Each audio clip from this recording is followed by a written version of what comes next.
All right. I heard a oh wow. Not even going to ask why. All right, good afternoon, everyone. I just have one thing at the top for all of you. First, I want to wish a happy Hanukkah to all who celebrate. This evening, the President and the First Lady will host a Hanukkah reception at the White House, following a blessing and the menorah lighting. The President will address the rise of anti-Semitism in the U.S. and around the world, and reiterate that we must continue to forcefully reject all form of hate, anti-Semitism, and violence in our country. The President and First Lady will also mark a new tradition, adding the first ever White House menorah to the White House collection, marking the first Jewish artifact to be added to the White House archives, which was made by the White House Carpentry Shop. Last week, the President launched a new effort to develop a national strategy to counter the scourge of anti-Semitism. Earlier this year, he convened a first-of-its-kind summit to combat hate-fueled violence. The President has secured the largest increase in federal funding ever for the physical security and nonprofits, including synagogue and Jewish community centers. With that, Darlene, you want to kick us off? Yes, ma'am. Is there any comment that you'd like to offer on the fact that the January 6th committee has held its final public hearing, is wrapping up its work, is preparing to release the report on Wednesday? So I'll first say, and you've heard me say this many times, and the President as well, we've been very clear from the beginning that what we saw on January 6th was the worst attack on our democracy since the Civil War. And the President has been very clear. Our democracy continues and remains under threat, and we all have a part to protect it. The committee has been doing important bipartisan work to get to the truth of what happened on that very day, so we can make sure that that doesn't happen again. So I'll leave it there. What about the committee's referrals of 4 members of Congress to the House Ethics Committee for ignoring subpoenas to participate in the investigation? So you know what, Darlene, that's a very good question. And what I would say to you is that you would have to ask those very Republicans their own to speak for their own actions here and have them explain themselves. Look, I'm not going to get into the weeds of the investigation from here and the process, but again, you should have them explain themselves on this very issue. One last question. Republican-led states have asked the Supreme Court to intervene and not allow Title 42 to expire on Wednesday, as a different court has said. Is there any reaction to that? And is the administration in some way hoping that the court will intervene and extend Title 42 to help you all out of this situation that is brewing at the border? So look, I'm not going to get into any legal determinations or speculations or get ahead of the process here. DOJ is clearly leading this investigation. What I can tell you is what the Homeland Security has been doing. As you all know, Secretary Mayorkas was at the border just last week. He talked about how they are surging resources to the border, and we have additional robust planning underway. But we need Congress to give us the funds we've requested to do this in a safe, orderly, and humane way. And here's the thing: if Republican Congress are serious about protecting the border, if they are serious about securing the border, if they are serious about the challenges that we're currently seeing, that they should be able to get involved here and make sure that the men and women of the Department of Homeland Security have the resources they need, they are going to need to do their jobs. I know you guys are seeing some charts behind me, but again, just listing out, this is what is needed. This is what we're asking, that $3.5 billion of funding requests that we're asking of Congress. And also, this is what we have been doing to surge resources at the border to deal with, to address when Title 42 has to be lifted on Wednesday. To follow on that, the mayor of El Paso said over the weekend that the influx of migrants on Wednesday will be incredible. He said it will be huge and that they're not prepared to deal with it with the current resources that they have. So, you have the chart up here, but, can you walk us through what the plan is to help that city? Absolutely. So let me just give you what the DHS is doing, and this includes making sure that we give assistance to those very cities like El Paso. For example, DHS has deployed additional agents and processing capabilities to El Paso, and 23,000 agents are working to secure the southern border. Let's not forget, those 23,000 agents is a historic number, and that's because of the work that this president has done. And so that's the most ever that we've ever seen doing this work. And it's in addition to nearly 1,000 Border Patrol processing coordinators, DHS has also put in place technologies like linear ground detection systems and automated surveillance towers, and is increasing security at ports of entry. They're also adding 10 soft-sided CBP holding facilities.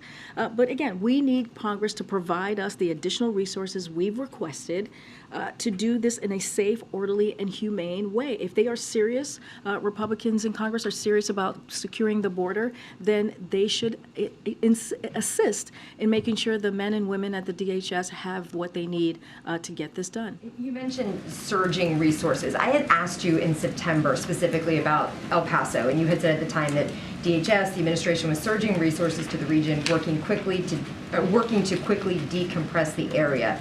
Has that surge of resources been maintained for the last several months? And is that sustainable?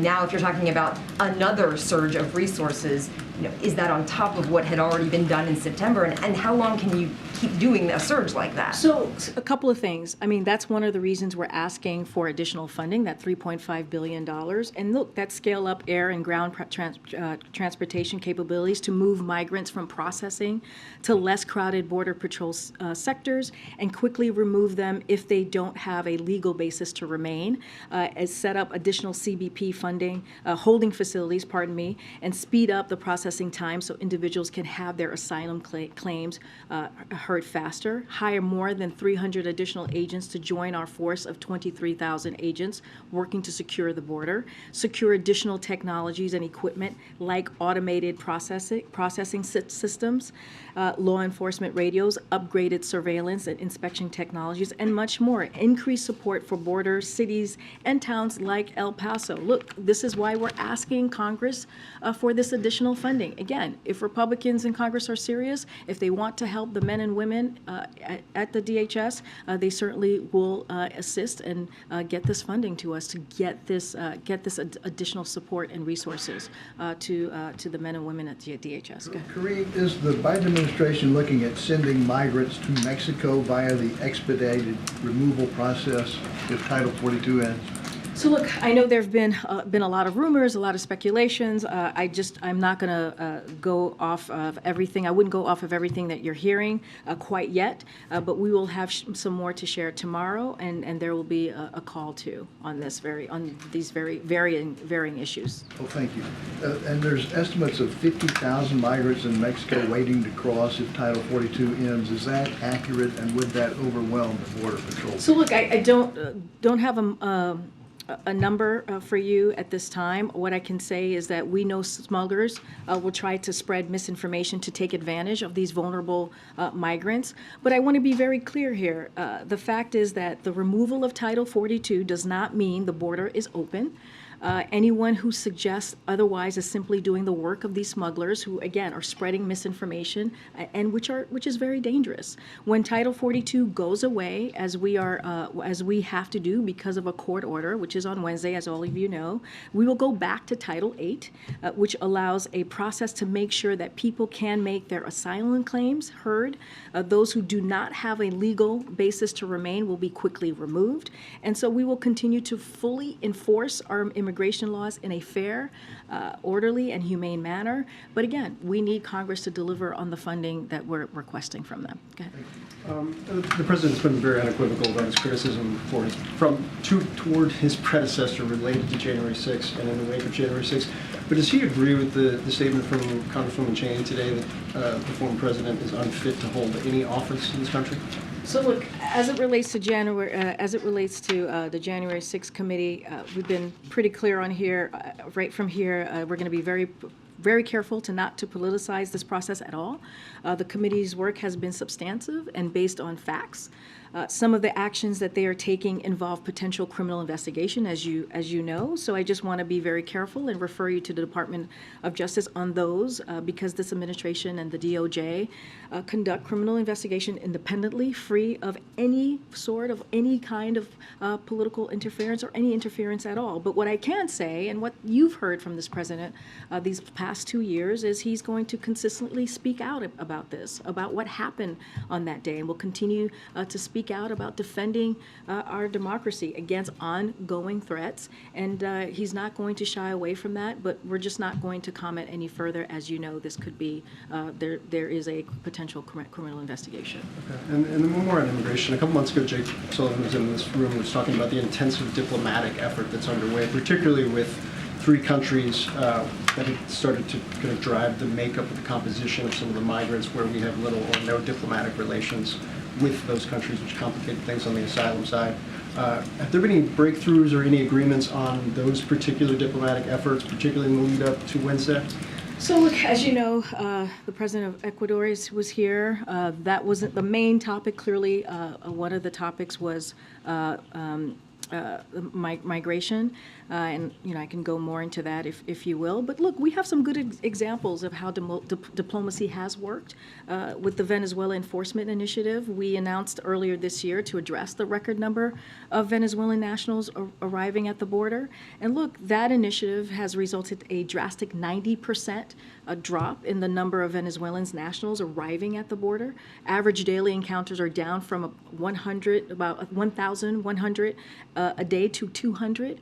So look, those diplomatic conversations have helped.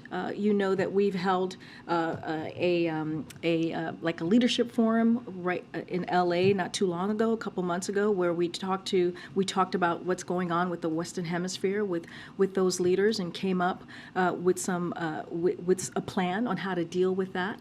And so that's because of this president's leadership, and we'll continue to have those conversations. I don't have anything to share with you at this time, but we'll have more in the upcoming days. Okay. A few things on the same topic. You're asking for $3.2 billion roughly from Congress to help pay for all these new or ongoing plans across the border. Let's say that money comes in the omnibus this week. What's the plan after that to work with Congress to address this issue? Like beyond. Look, Ed, we have from day one have asked Congress to help us with this issue, right? By putting forward the immigration reform bill. That's on day one that the president had requested that, had asked that. That's to deal with modernizing this broken immigration system that we currently have, and also to really protect our DACA recipients and do so much more. And so we have reached out. We've done outreach to Congress. We have asked them, and by acting, again, putting forth this piece of legislation. It's resulted in virtually no change in immigration policy with Democrats in charge. How's it going to get any easier when Republicans are in charge? Look, again, we've asked for the $3.5 billion. We're going to continue to ask Congress to assist in helping with, especially congressional Republicans, to help us with what's going at the border if they are indeed serious about doing that. But look, even without their assistance, without many Republicans being involved here, congressional Republicans, we have secured more resources for the border than any president who preceded this current president. He has most agents ever, as I said, the 23,000 agents. And let's not forget, he's taking historic action to seize record levels of fentanyl from entering our country and taking thousands of smugglers off the streets. And that's without many congressional Republicans assisting here. So the president has made this a priority. Now, as Title 42 is going to be lifted on Wednesday due to a court order, we've put forth a $3.5 billion funding request from Congress. If they are serious about this, if congressional Republicans are serious about this, they would take this up instead of doing political stunts. This is going to be big news, and it is big news across the Western Hemisphere, because migrants aren't just coming from the Northern Triangle anymore. They're coming from Chile, from Peru, from Ecuador, whose president is here today, Venezuela, Colombia, of course. What is the White House's message to somebody who may see this somewhere in the Western Hemisphere and think, after Wednesday, it's going to be easier to get into the United States? So look, first I want to say the president of Ecuador has been a very good partner to us on this very issue, so I want to make that very, very clear. But again, I stated this to Steve, and I'll say this again. The fact that the removal of Title 42 is happening in just a day or two doesn't mean that the border is open. It just doesn't mean that. When Title 42 goes away, we will go back to Title 8, which allows for a process to make sure that people can have their own asylum claims heard, and those who do not have a legal basis to remain will be quickly removed. That doesn't change the process that we have been moving forward with since day one of this administration.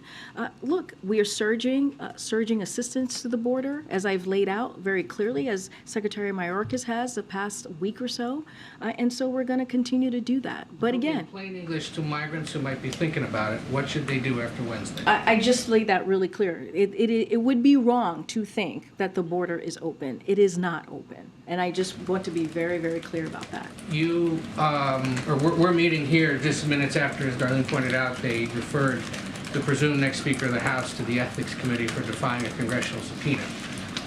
Not really been here before.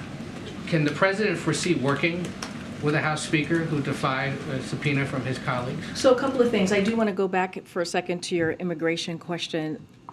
One of the reasons that I want to be very clear that to folks that the border is not open and we will remove using Title 8 is because by not being very clear on that, we are doing the work of the smugglers who are going to put forth misinformation. So we want to be very clear on that piece. Look, the president has said from the, as you know, the president, when he was president, when he was vice president, when he was a senator, he has always been willing to work across the aisle to get things done on behalf of the American people. He said this right after the midterms. We were very clear that we want to continue to work in a bipartisan way. We've gotten more than 200 bills signed by this president that were bipartisan bills. And let's not forget the historic pieces of legislation.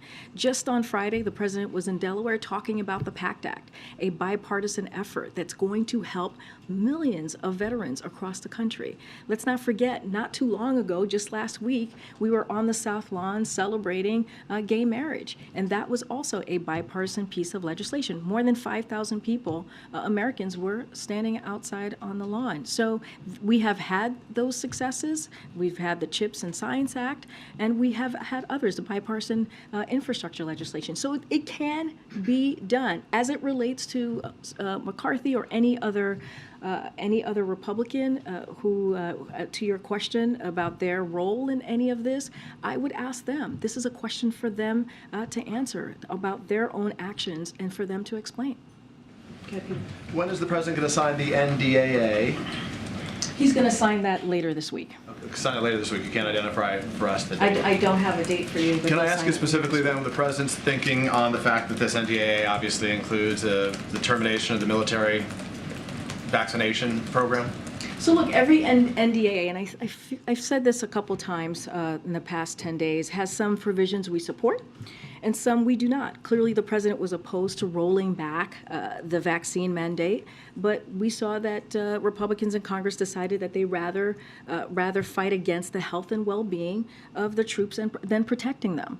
So making sure our troops are prepared and ready for service is a priority for this president. The vaccination requirement for COVID does just that. And while the president opposes this repeal, but with more than 98% of our active duty troops vaccinated, that means that he overwhelming bulk of our force is in compliance with the requirement and remains protected against COVID, because we've seen more than 98% of them are fully vaccinated. So to be very clear, would the president welcome those who left the service or refused to get vaccinated if they now say, I want to serve the United States military? So look, that is something that the Department of Defense has to decide on specific service members.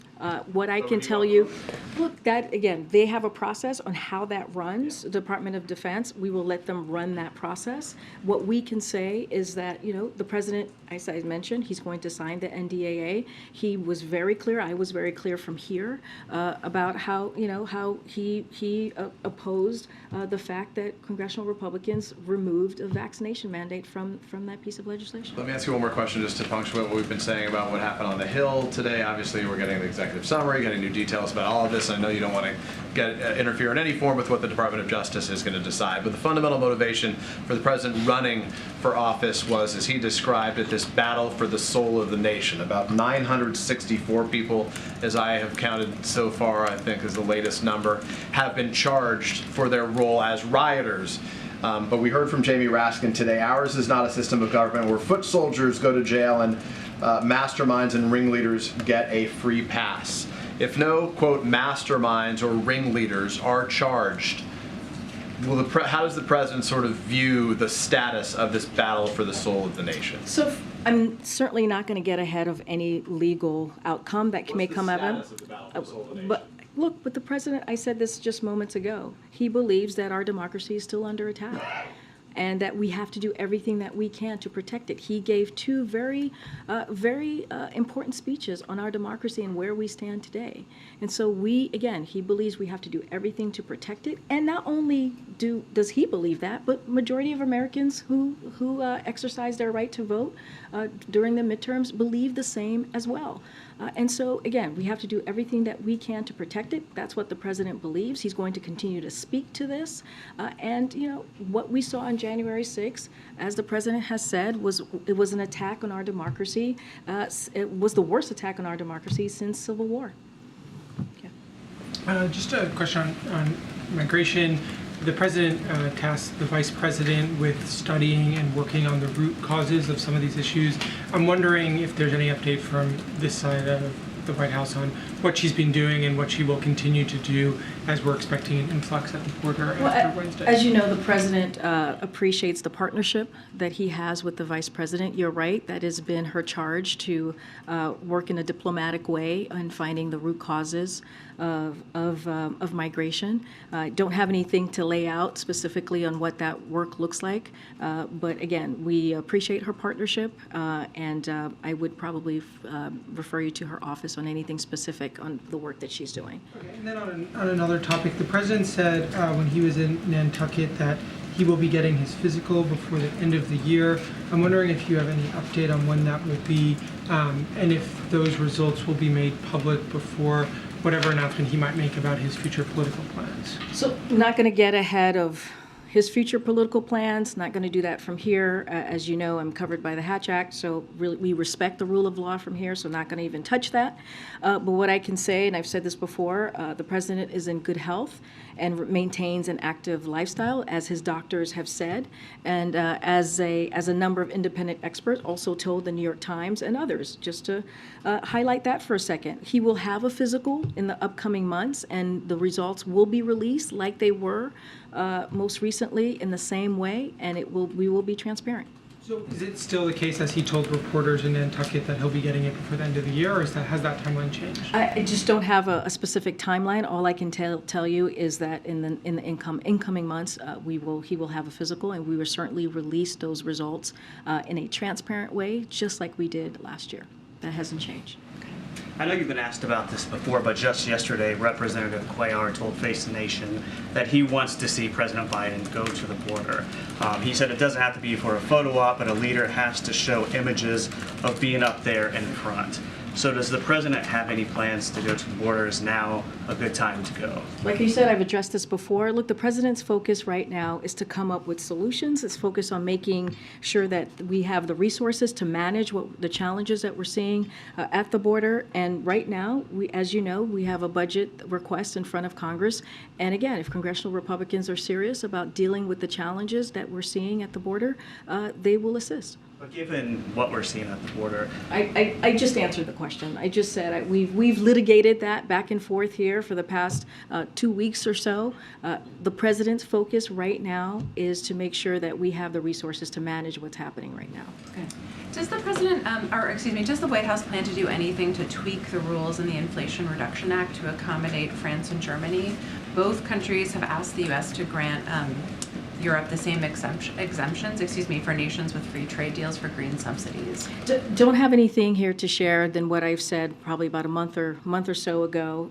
We are talking to our European allies about the exceptions that they or the issues that they may have. Just don't have anything to share at this time. France and Germany sort of re-upped those requests within the last 2 days. I'm just wondering, has the White House responded yet, either publicly or privately? I don't have anything to share with you on a response, but it is a conversations that we have been having with our European counterparts. Okay, Jen. Thank you, Karine. El Paso's Democratic mayor has declared a state of emergency, and he said that he would only do that when he felt he could no longer keep his community or the asylum seekers safe. He's saying that that time is now ahead of Title 42 expiring. What is the White House response to that? So look, we have, from day one, President Biden has taken steps to reduce disorderly migration while expanding legal pathways for orderly migration. We are in constant communication with the mayor of El Paso. And look, I've talked about the Venezuelan enforcement initiative that's helped drop the migration, which is, as you know, an initiative, by a drastic 90% drop. And we're going to continue to do that work. Look, we're surging resources to the border. We're going to continue to do the work that is needed. We saw from the graphs what that looked like, what the resources were. We're going to ask for the additional funding, the $3.5 billion additional funding requests from Congress, and we want to make sure that we're really truly addressing this challenge. Again, the 23,000 agents that we're currently seeing at the border, that is because of the work that this president has done, and these are this is a historic number of agents that we see at the border. Again, we're going to continue to ask for additional funding from Congress to assist us in dealing with this challenge at this time. The resources, though, that you laid out at the top, specifically in El Paso, there's video that was just released by one Republican member of Congress to show that it's really not making a difference. There was one border patrol facility on Friday. He says there are 4,600 migrants in that facility. Its capacity is 1,040. And we're still, Title 42 is still in place they're at 4 times their capacity right now. So is the view that this is working, that those resources are working, that you guys have said are from the work of this president is that sufficient? Is it working? I mean, we're asking for $3.5 billion in additional funding to help us, right, with the challenges that we're seeing. So if congressional Republicans are serious about this, serious about dealing with the challenges that we're currently seeing, then they would assist in helping, making sure the men and the women of the DHS has the resources that they need. In the meantime, the Department of Homeland Security is surging resources to the border and have additional robust planning efforts underway. And so, again, we're asking for additional funding. We are surging resources. But if they truly, truly want to assist, instead of doing political ploys like they have been for the past several months, they will, adhere to our funding request that we've put forward. A little bit to Ed's question, though, this push from the podium to get Republicans to send more resources to the border, a lot of them say that, they hesitate to throw more money at a problem. The Homeland Security Secretary saying that the border is secure, and some of the people who'd have to vote on that bill also don't have a lot of details on what's in it and where that money goes. But all that aside, if you're saying that Republicans aren't doing the work to get this done, and then you have someone like Joe Manchin saying, well, the president has the ability to ask for an extension, he should be asking for an extension because we're at this point where you've got a deadline and a crisis. Is that within the president's authority to do that? So look, we remained under a court order to lift Title 42. That is a court order. That is a court order that is telling us to lift Title 42, and we're going to comply because we follow the rule of law. But the administration sought to lift but it is a court order. But that started by you guys. It was a court order that has been provided to us, and so now we have to comply, and that is we have to comply by December 21st. It is a law that has been put Don't forward. support lifting What Title I'm saying 42? is that, Or- what I'm saying that it is a court order that has been presented to us that we are going to comply with. So you've asked a couple of questions, and I'm going to answer them if you give me a second. So in the funding request, the $3.5 billion, I've already listed them out, happy to do them again. You scale up, we want to scale up air and ground transportation capabilities to move migrants to processing to less crowded border patrol sectors and quickly remove them if they don't have a legal basis to remain. Set up an additional CBP holding facilities and speed up the processing time so individuals can have their asylum claims heard faster. Hire more than 300 additional agents to join our force of 23,000 agents working to secure the border. 23,000, that is historic. We've not seen that before. And again, that is because of the work that this president has done, giving historic fundings to the Department of Homeland Security. Secure additional technologies and equipment like automated processing system, law enforcement radios, upgraded surveillance and inspection technologies, and more. Increase support for border cities and towns like El Paso. So the $3.5 billion, there is a plan for it. There is a way forward in getting the resources that the men and women of the Department of Homeland Security need to do the work at the border. But what we have been hearing from Republicans and seeing from Republicans in Congress is political ploys. They're not assisting. They're not offering any assistance. Many of them are not. And so we are asking right now, if they are serious about this, they are serious about dealing with the challenges, then they would adhere to our funding requests. And I want to be really careful. Again, look, Title 42 is going to be lifted. Yes, it will. But we are going to move to Title 8. The border is not open. And so I want to be very clear about that because we were doing the smuggler's job if we spread misinformation. And so, again, just want to be very clear about that, and so I'm going to move on. Okay. Karine, with regards to Manchin, just to put a fine point on it, because he did go on to say that I think the administration is doing that or will do that with regards to an extension. There are no plans to ask for any sort of an extension. Is that what you're saying? What I can tell you is we are required by court order to lift Title 42. That's December 21st, and we're going to comply with that order. Any other additional questions about any legal actions, I would refer you to Department of Justice. And you've said that the border is not open. You said that a couple times. Will the president deliver that message in person next month in Mexico at the North American Leaders Summit? Again, I don't even have a trip to announce at this time today. All I can tell you is that we are in plans and conversations, so don't even have anything to confirm to speak to a hypothetical. Go ahead. President Putin traveled to Belarus today. Does the administration have any concerns that there might be additional collaboration between the two countries? Any concern that Belarus may be providing additional military support to Russia? So we have long been concerned by Belarus's role in Russia's aggression. Belarus has enabled Russia's war against Ukraine, providing support for Russia and allowing Belarusian territory to be used as a staging ground for Russian forces. Look, we continue to monitor Russia's force posture closely. That's something that we have been doing and will continue to do, including in Belarus, and remain in close contact with Ukraine as they valiantly defend themselves against Russia aggression. So we're continuing to do that. China acknowledged their first two COVID-19 deaths since they changed their strict pandemic control policies. Does the administration have any concerns that this change could affect the global supply chain, the global economy, and has the U.S. been in touch with China?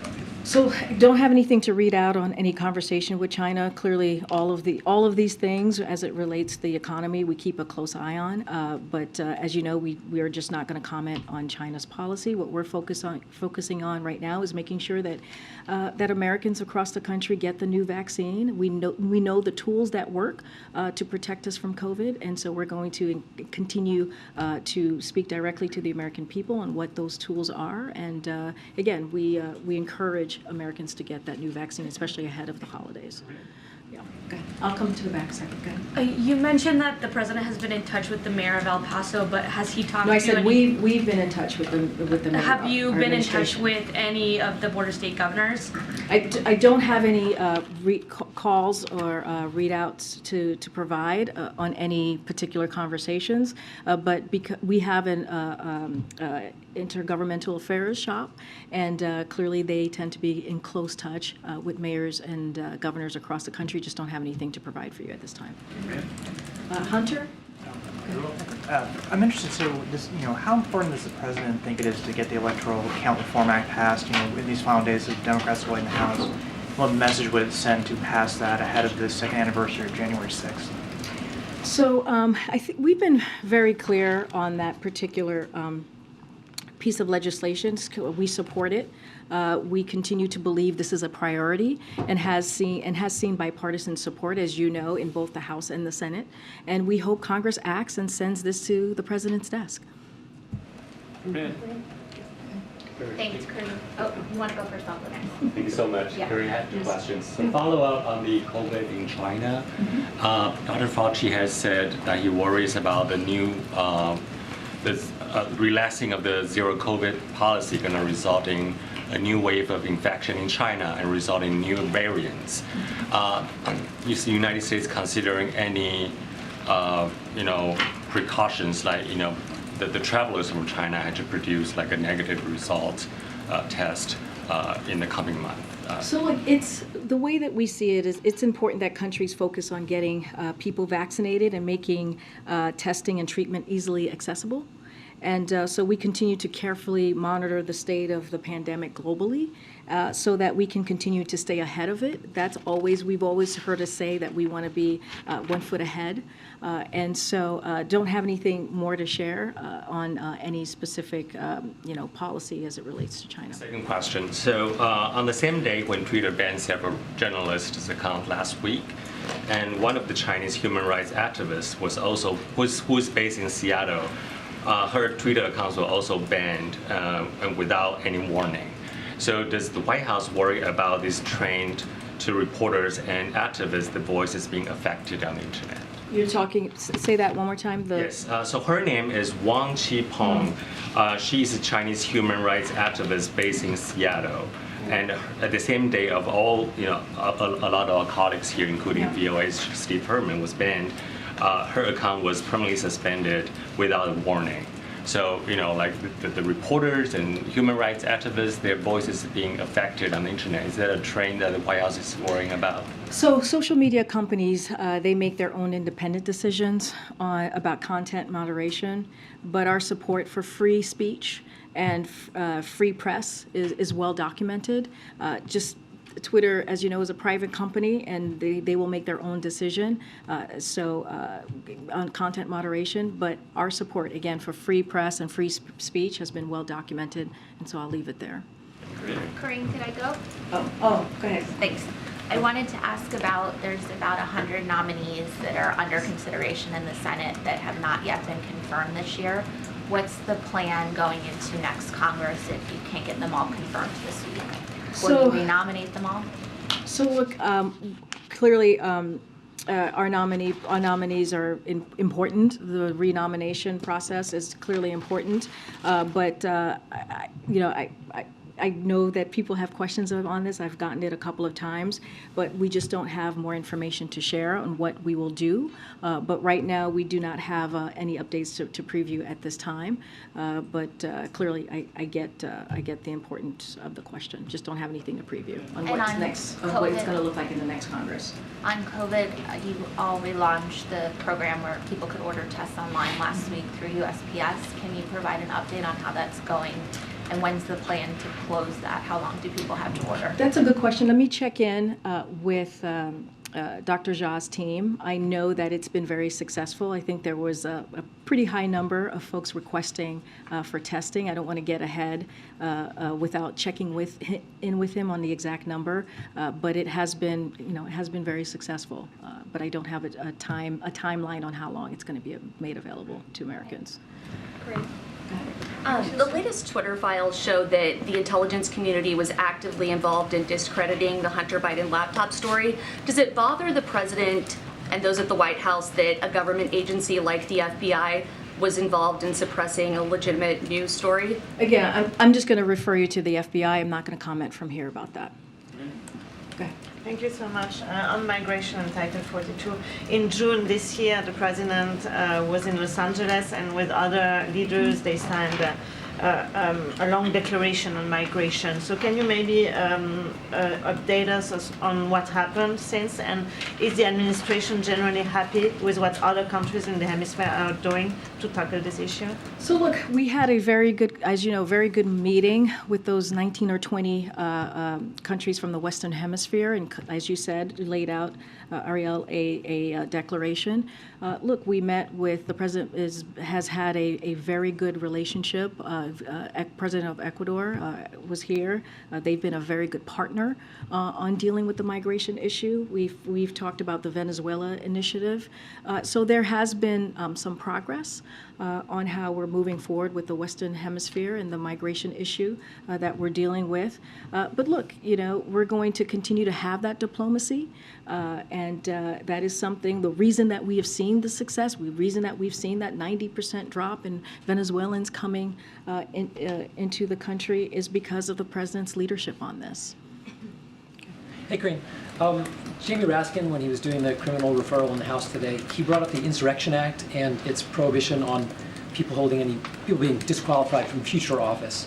My question is, does the White House think that that would apply to the presidency, and are there any concerns about having prosecutors make a decision that in theory could have a...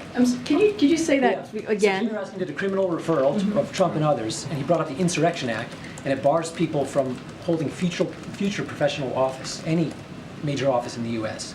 Does that apply to the presidency? And are there concerns about prosecutors, as they look at that case, making a decision that could affect one of the president's opponents? I would refer you back to the committee. That is not something that I'm going to comment from here about. Look, we're talking about we're trying to be very careful here. A potential criminal investigation that's going to go to the Department of Justice that they are going to have to make a decision on. We are just not going to get involved in any way, even with that question that you're asking me. Just going to be very, very, very, very careful here. We don't want to interfere in any political way, and we're just not going to do that in this administration. But I would refer you with that specific question that the congressman made. The statement that he made, I would refer you to him. In that case, just on immigration, with a quick one on that. It sounds like you're teasing some policy announcements for tomorrow. Would that be an executive order? And are you looking at expanding the people able to apply for asylum online and fly into the country? Just not going to get ahead of any potential announcement. I would just say, stay tuned, and we'll likely have a call on it. Okay. Karine, Texas Governor Abbott said that if Title 42 expires, that the border would be, quote, total chaos. Is that a correct assessment, or what's your response to that? Here, what I can say, and I've answered this question many which ways from your colleagues today, what I can say is that Department of Homeland Security is surging resources at the border at this time, and we have additional robust planning efforts underway. And, we need Congress to give us the funds we've requested to do this in a safe, orderly, and humane way. And again, I'll say this one last time: if Republicans in Congress are serious about the border security and actually addressing this challenge, they would ensure that the men and women at the Department of Homeland Security have the resources that they need to do their jobs. And so that's what we're going to continue to ask for and request. But again, we are doing the work. The president has been doing the work at the border since day one by first putting forth the immigration reform legislation and also securing funding, historic funding to Department of Homeland Security, that 23,000 agents that matter.